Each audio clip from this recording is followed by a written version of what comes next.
The bite of the winter wind was still visible in the frost clinging to the edges of the floor-to-ceiling glass.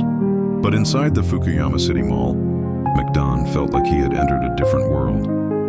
The air inside was thick with the comforting, heavy scent of toasted buns and salty fries.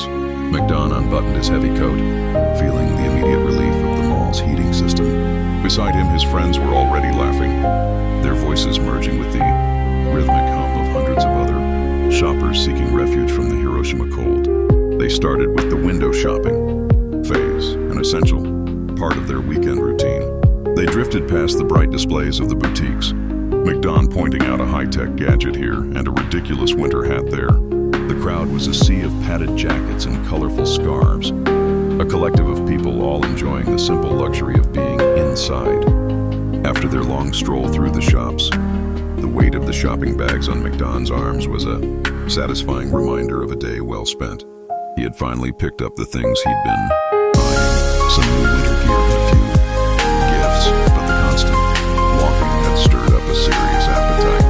The group steered away from the fast food section and followed the rich, savory scent of simmering broth toward a popular ramen tucked into a cozy corner of the mall's dining district.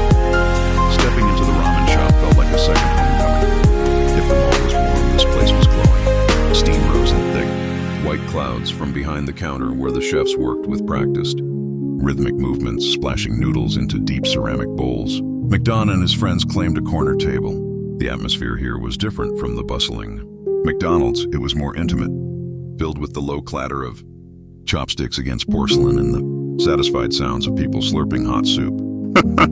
When McDon's bowl arrived, it was a masterpiece of winter comfort. He took the first sip of the broth, and a wave of heat traveled all the way down to his toes. "This," McDon whispered, "is exactly what I needed." For the next 20 minutes, the conversation slowed down.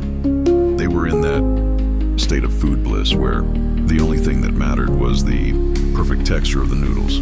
McDon leaned back in his chair, feeling his muscles finally relax after hours of window shopping. McDon looked at his shopping bags resting against the table leg and then at his friends. The cold Fukuyama night was waiting for them outside the mall's glass doors. But in here, with a full stomach and good company, the winter felt completely powerless. They stayed there long after the bowls were empty, nursing glasses of cold water and enjoying the lingering warmth of the shop. McDon realized that while the shopping was fun, the quiet, warm recovery with his friends, was the real highlight of the day.